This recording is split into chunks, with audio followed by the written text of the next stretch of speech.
Hello बच्चों, कैसे हैं आप सभी। उम्मीद है आप सभी अच्छे होंगे और आपकी पढ़ाई बहुत ही अच्छी तरह से चल रही होगी। आज हम लेकर आ चुके हैं धातु अधातु के कॉन्सेप्ट पे, जिससे हर साल 5 क्वेश्चन आते हैं। तो चलते हैं, वीडियो को शुरू करते हैं। सबसे पहले जानते हैं द्रव क्या होता है। मेटर, जिससे इंग्लिश में क्या बोला जाता है, मेटर बोला जाता है। पदार्थ या द्रव उस वस्तु को कहा जाता है जो कुछ न कुछ स्थान घेरती है, उसे क्या बोला जाता है, द्रव। द्रव कहा जाता है। इसमें क्या हो, कुछ न कुछ द्रव्यमान हो। यानी जैसे में आपसे पूछा जाए द्रव, द्रव में उदाहरण क्या होगा। जैसे में कुर्सी, टेबल, मेज, ये सब क्या हो गए, द्रव हो जाएगा। जो कुछ न कुछ स्थान को घेरता है उसे क्या बोला जाता है, द्रव या मीटर बोला जाता है। द्रव की भौतिक अवस्था कितनी होती है। चलते हैं अब अगले क्वेश्चन पे, अगले नंबर पॉइंट पे। द्रव की भौतिक अवस्था कितनी होती है। तो द्रव की भौतिक अवस्था होती है कितनी, 5 होती है। कौन कौन सी, ठोस, द्रव, गैस, प्लाज्मा और बीईसी। बॉस आइंस्टीन कंडेंसर बोला जाता है। पहले तो हम लोग 3 जानते हैं, ठोस, द्रव और गैस है, ये सब तो हम लोग जान रहे हैं। लेकिन यहाँ पे क्वेश्चन आता है, पदार्थ की चौथी भौतिक अवस्था कौन होती है। तो चौथी भौतिक अवस्था कौन होती है, प्लाज्मा होती है। और 5वीं पूछा जाए तो बीईसी होता है। चलते हैं अगले टॉपिक पे, प्लाज्मा पे। भौतिक अवस्था चौथी पढ़ने जा रहा है प्लाज्मा। प्लाज्मा के बारे में, पदार्थ की चौथी भौतिक अवस्था कौन है, तो प्लाज्मा है। 1920 में इरविन लेगम्यूर ने इसे प्लाज्मा नाम दिया था। किसने दिया था, इरविन लेगम्यूर ने इसका नाम क्या दिया था, प्लाज्मा दिया था। कब दिया था, 1920 में। प्लाज्मा में समान धनावेश और ऋण आवेश कौन होते हैं, आपसे पूछा जाएगा। प्लाज्मा में क्या होते हैं, समान धनावेश और समान ऋण आवेश कौन होते हैं। ये काफी अत्यधिक तापमान पर पाया जाता है। आपसे पूछा जा सकता है कि प्लाज्मा जो होता है कैसे तापमान पर पाया जाता है, जो काफी अधिक तापमान पर या काफी कम पे। तो आपका राइट जो आंसर क्या हो जाएगा, काफी अधिक तापमान पे पाया जाता है। अगला नंबर पॉइंट कह रहा है, यह सूर्य और तारों में पाया जाता है। कहाँ पे पाया जाता है, सूर्य और तारों में क्या पाया जाता है, प्लाज्मा पाया जाता है। अब पांचवें नंबर पॉइंट पे देखते हैं, बोस आइंस्टीन के संघनक तत्व। पदार्थ की एक अवस्था जिसमें परमाणु या मौलिक कणों को परम शून्य ताप है 0 केल्विन या -273.15 डिग्री सेल्सियस के बहुत निकट तापमान पर तक ठंडा किया जाता है, जिससे संघनित होकर पदार्थ की एक नई अवस्था लेती है, उसे ही क्या बोला जाता है, बोस आइंस्टीन कंडेंसेट बोला जाता है। जो बताया है 5वीं अवस्था भौतिक अवस्था पदार्थ की क्या होती है, बीईसी होती है। तो बीईसी क्यों कैसे बनाया जाता है, तो किसी कण को परम शून्य ताप पे यानी 0 केल्विन पे और -273 डिग्री सेल्सियस पे जब उसको तापमान पे ठंडा किया जाता है, तो उसे एक संघनित होकर पदार्थ की नई अवस्था का रूप लेता है, उसे ही बोला जाता है बीईसी बोला जाता है। क्या बोला जाता है, बीईसी बोला जाता है। देखते हैं आप, इस अवस्था की खोज किसने किया था। तो इस अवस्था की खोज सबसे पहले किसने किया था, सत्येंद्र नाथ बोस ने किया था। और आइंस्टीन ने 1924-25 में की थी। यह पदार्थ की कौन सी अवस्था है, तो 5वीं भौतिक अवस्था है। चलते हैं यहाँ पे, इस पॉइंट पे ध्यान दीजिए। तो अब बात करते हैं गैस, ठोस और द्रव के बारे में। तो सबसे पहले जानते हैं ठोस।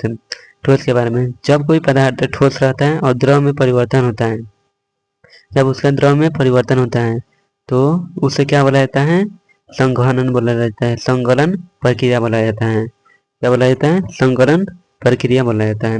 वहीं कोई पदार्थ द्रव से सीधा गैस में परिवर्तन होता है तो उसे क्या बोला जाता है, वाष्पीकरण प्रक्रिया बोला जाता है।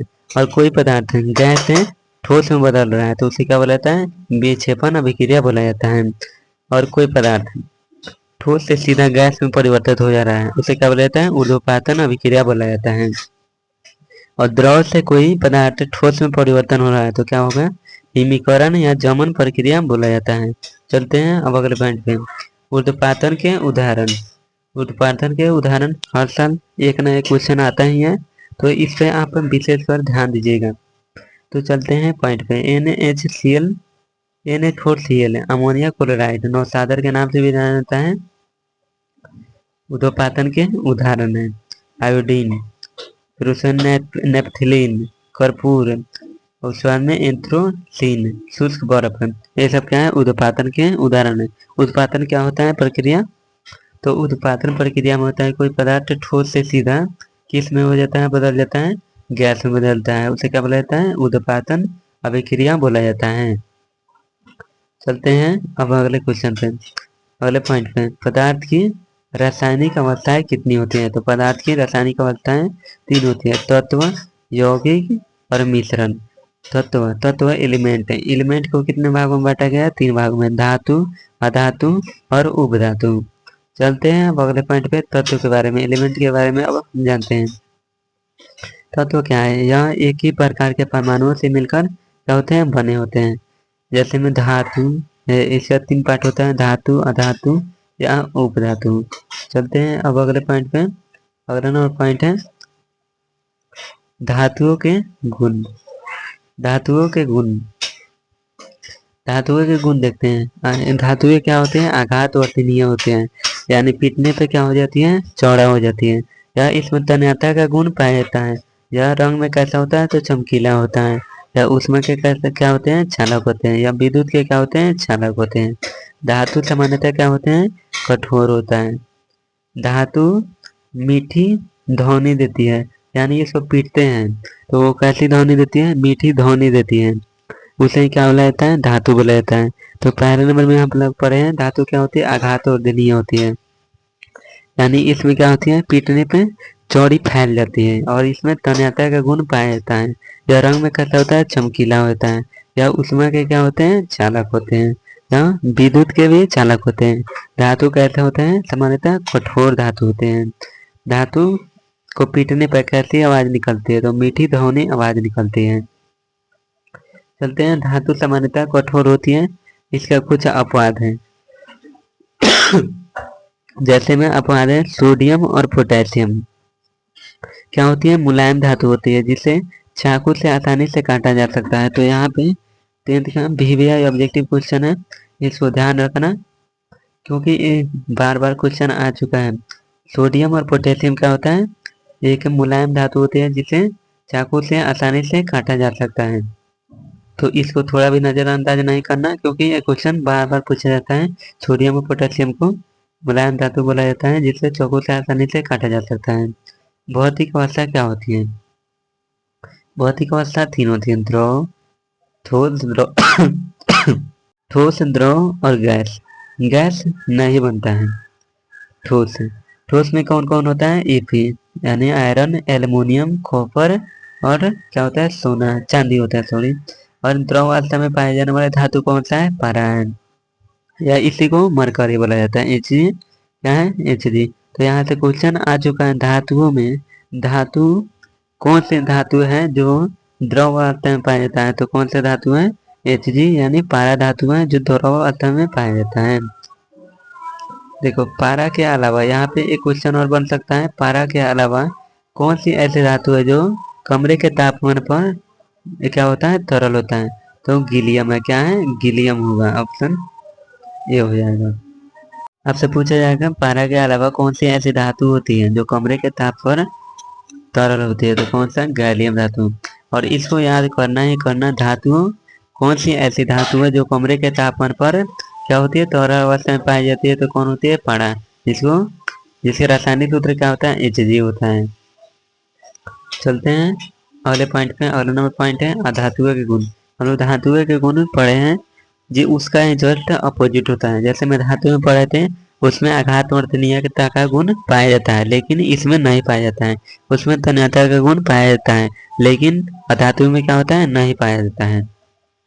वह क्या होता है, धातु क्या होता है, चमकीला होता है, जबकि अधातु क्या होता है, चमकीला नहीं होता है।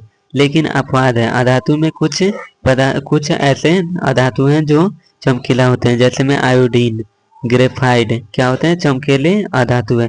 तो आपसे यहाँ से क्वेश्चन आ चुका है, कौन सी ऐसी अधातु है जो चमकीली होती है, तो कौन सी, आयोडीन और ग्रेफाइड ऐसी अधातु है जो चमकीली अवस्था में पाई जाती है। चलते हैं चौथे नंबर पॉइंट पे, ऊष्मा के चालक नहीं होती है। धातु क्या आते हैं, ऊष्मा के चालक थे, लेकिन अधातु क्या है, ऊष्मा के चालक नहीं होते हैं। विद्युत के क्या होते हैं, चालक नहीं होते हैं। तो वह विद्युत के चालक भी था और ऊष्मा के भी चालक था। लेकिन अधातु क्या होता है, जस्ट उसका अपोजिट होता है। लेकिन विद्युत के चालक में एक अपवाद होता है, ग्रेफाइट। ग्रेफाइट अधातु होने के पश्चात भी क्या होता है, विद्युत के चालक होते हैं। अधातु क्या होते हैं, भंगुर होते हैं। यानी अधातु को जब हम लोग पीटते हैं तो क्या हो जाते हैं, भंगुर यानी चकनाचूर हो जाता है, वो क्या हो जाएगा, अधातु। लेकिन इसमें अपवाद है, तो अपवाद को आप लोग कैसे भी करके याद कर लीजिए, क्योंकि अपवाद से हर साल क्वेश्चन आता है और हर कीमत में आना ही आना है। तो अपवाद में, अधातु में, भंगुर में कौन सा अपवाद है, तो हीरा है। प्रकृति में पाए जाने वाला सबसे कठोर पदार्थ आपसे पूछा जाएगा कौन होता है, हीरा होता है। हीरे का उपयोग किस लिए किया जाता है, तो हीरे का उपयोग जो शीशा होता है, जितने भी महंगे महंगे शीशे होते हैं उसे काटने के लिए उसका उपयोग किया जाता है। चलते हैं अब भौतिक अवस्थाएं पे, ठोस, द्रव और गैस। देखो भौतिक अवस्थाएं अधातु की कितनी होती है, 3 होती है, ठोस और द्रव और गैसीय अवस्था में। ठोस में कौन पाई जाती है, सल्फर, फास्फोरस, ईटीसी पाया जाता है। द्रव अवस्था में पाए जाने वाला अधातु कौन है, तो ब्रोमीन है। यहाँ क्वेश्चन आ गया, द्रव अवस्था में पाया जाने वाला अधातु कौन है, तो ब्रोमीन। गैसीय अवस्था में हीलियम, नियोन, हाइड्रोजन, ऑक्सीजन, ये सब क्या है, अधातु है। देखो यहाँ पे क्वेश्चन आ गया, द्रव तत्व का क्या है, तत्व पूछ रहा है, एलिमेंट पूछ रहा है, एलिमेंट आपसे पूछ रहा है, से इसमें द्रव अवस्था में पाया जाने वाला है Hg यानी पारा, Br यानी ब्रोमीन। तो हम लोग पढ़े हैं तत्व के कितने पार्ट होते हैं, यानी भाग होते हैं, तो 3 भाग होते हैं। कौन कौन सा, धातु, अधातु एवं उपधातु। तो अधातु में कौन सा, धातु में कौन सा द्रव अवस्था में पाया जाता है, तो पारा पाया जाता है। और वहीं अधातु में पूछा जाए तो कौन होता है, ब्रोमीन होता है। और यहाँ पे पूछ रहा है तत्व, यानी किसी के 3 बेटा है, किसी के क्या है, 3 बेटा है। तो 3 बेटा है, तो उस जो तीनों बेटा में कोई भी प्रॉपर्टी खरीदेगा तो किसका होगा, उससे पापा जी का होगा, यानी क्या हो जाएगा, ऑप्शन बी हो जाएगा। चलते हैं अगले पॉइंट पे। अगले पॉइंट पे बहुत ही मस्ट वीवीआई प्रश्न है, वीवीआई पॉइंट है, इसको कैसे भी याद ही कर लेना, क्योंकि यहाँ से क्वेश्चन बहुत सारे आते हैं और क्वेश्चन नहीं बन पाते हैं सभी बच्चे से। तो इसको ध्यान में रखते हुए हमने आपके लिए विशेषकर लाए हैं, तो इस क्वेश्चन को ध्यानपूर्वक याद कर लेना। उभयधर्मी ऑक्साइड क्या होता है, जो धातु ऑक्साइड ना तो अम्लीय होती है और ना ही क्षारीय सॉरी, जो धातु ऑक्साइड अम्लीय और क्षारीय दोनों प्रकार के व्यवहार प्रकट करता है उसे क्या बोला जाता है, उभयधर्मी ऑक्साइड बोला जाता है। जैसे में देखते हैं कुछ, उससे पहले कुछ समझो। उभयधर्मी ऑक्साइड क्या होता है, तो उभयधर्मी ऑक्साइड क्या होता है, जो धातु और सॉरी अम्लीय और क्षारीय दोनों का व्यवहार प्रकट करता है उसे क्या बोला जाता है, उभयधर्मी ऑक्साइड बोला जाता है। जैसे में क्या हो जाएगा, जैसे में एल्युमिनियम हो जाएगा, जिंक हो जाएगा, बोरॉन हो जाएगा, फिर उसके बाद में टीन हो जाएगा, फिर उसके बाद लेड हो जाएगा। तो इसको याद कैसे करेंगे, उभयधर्मी ऑक्साइड को याद करने का ट्रिक होता है, अली जनाब बिहार से निकलकर पंजाब चले, क्या करें, अली जनाब बिहार से चलकर पंजाब चले, अली जनाब चलकर अली जनाब बिहार से चलकर पंजाब चले। अली से क्या हो जाएगा, A4Al यानी एल्युमिनियम हो जाएगा, जनाब Zn जिंक हो जाएगा, बी बिहार से क्या हो जाएगा, Be हो जाएगा, से चलकर यानी Sn हो जाएगा, टीन हो जाएगा, पंजाब Pb क्या हो जाएगा, Pb यानी लेड हो जाएगा। तो चलते हैं अगले पॉइंट पे। अगला नंबर पॉइंट है, उदासीन ऑक्साइड क्या है, उदासीन ऑक्साइड क्या है, उदासीन ऑक्साइड क्या है, सॉरी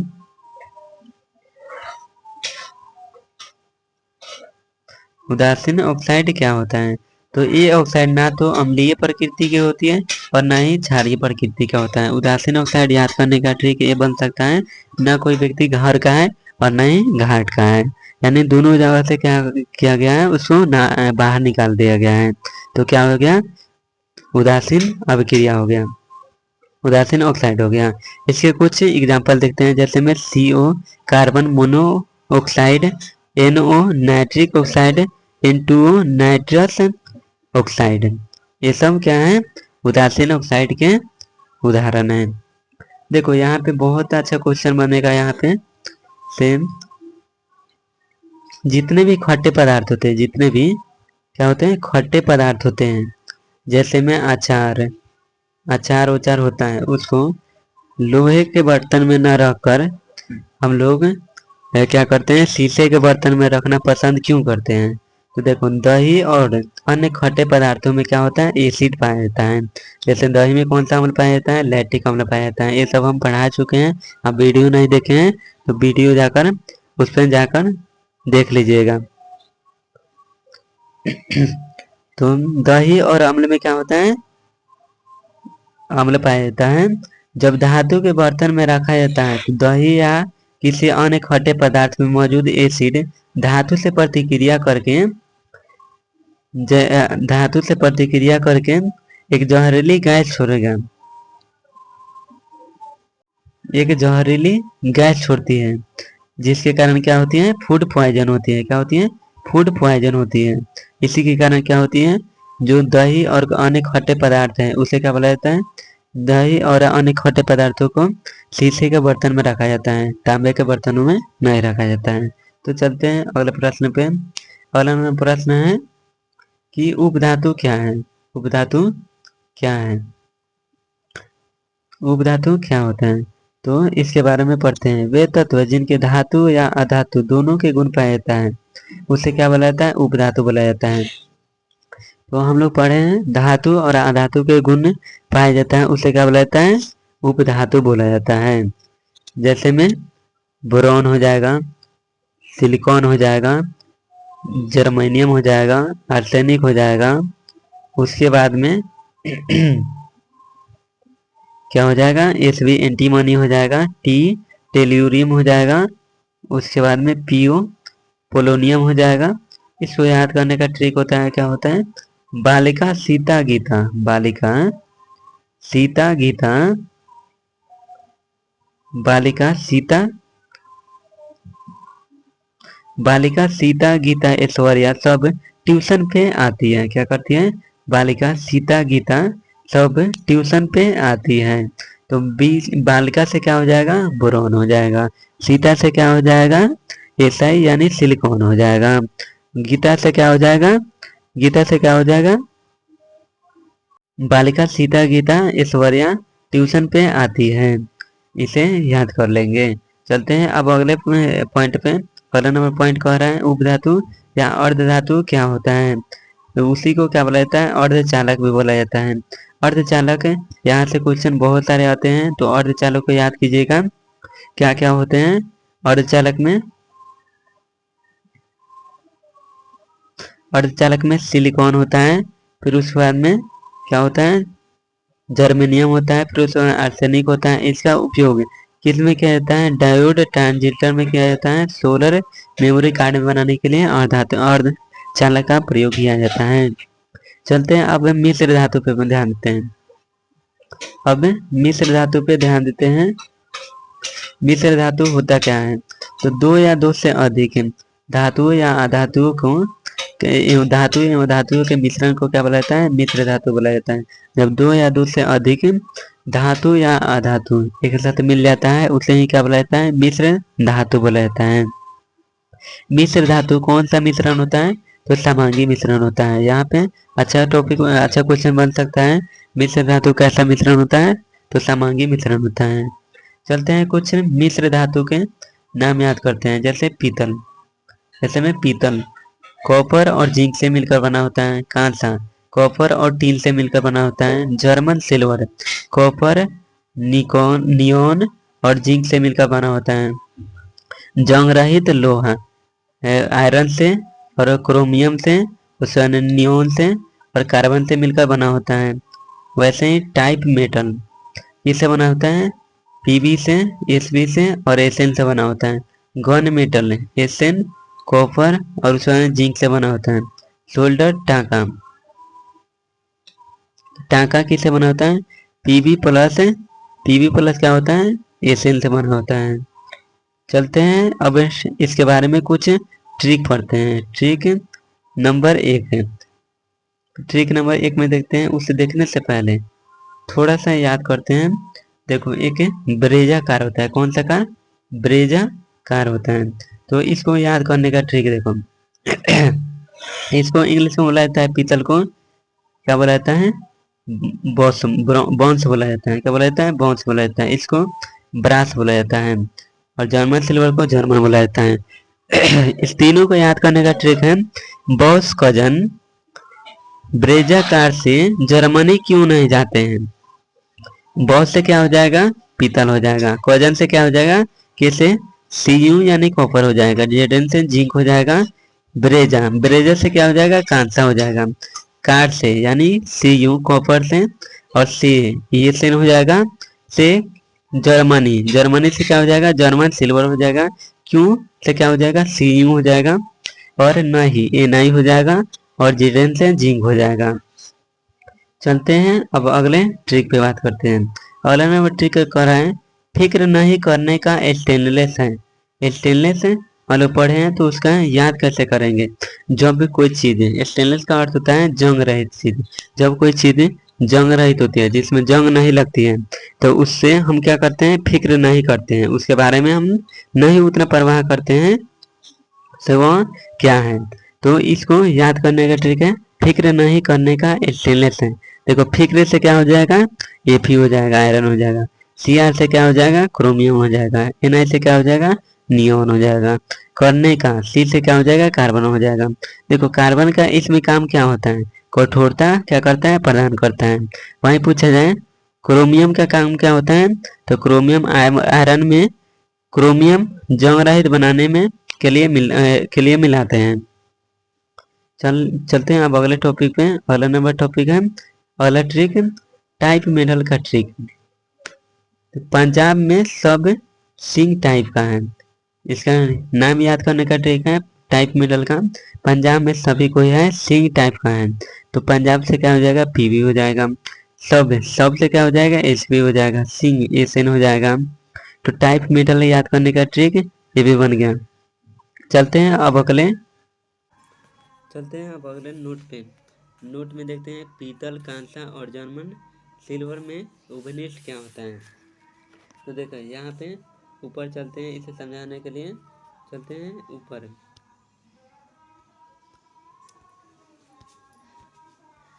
देखो यहाँ पे पूछा गया था पीतल कांसा और जर्मन सिल्वर में क्या उपनिष्ठ होता है। तो यहाँ पे तीनों में देखोगे तो क्या है, कॉपर है। तो इसमें क्या हो जाएगा, राइट में आंसर क्या हो जाएगा, कॉपर हो जाएगा। चलते हैं अब गन मेटल पे बात करते हैं। गन मेटल याद करने का ट्रिक है। गन मेटल में कौन सा, तो चलो बच्चों अब अगले पॉइंट पे ध्यान देते हैं। अगला नंबर पॉइंट पे आ रहा है बेल धातु। बेल धातु एक कठोर मिश्र धातु होता है जिसका उपयोग घंटियां और संबंधित वाद्य यंत्र जैसे झांझ बनाने के लिए किया जाता है। जो हम लोग बचपन में जो घंटी बजाते थे नहीं, उसका उपयोग किस धातु से बनता है, तो बेल धातु से बनता है। जिसमें क्या होता है, कॉपर कितना परसेंट होता है, 78%। और टीन कितना होता है, एसएन यानी 22% होता है। चलते हैं आज का वीडियो इसी पे समाप्त करते हैं। आपको वीडियो अच्छा लगा हो तो लाइक सब्सक्राइब जरूर करें और अपने दोस्तों के पास ज़रूर शेयर करें। और ऐसे ही वीडियो देखने के लिए हमारे चैनल को सब्सक्राइब कर लें। मिलते हैं अगले वीडियो में, तब तक के लिए धन्यवाद।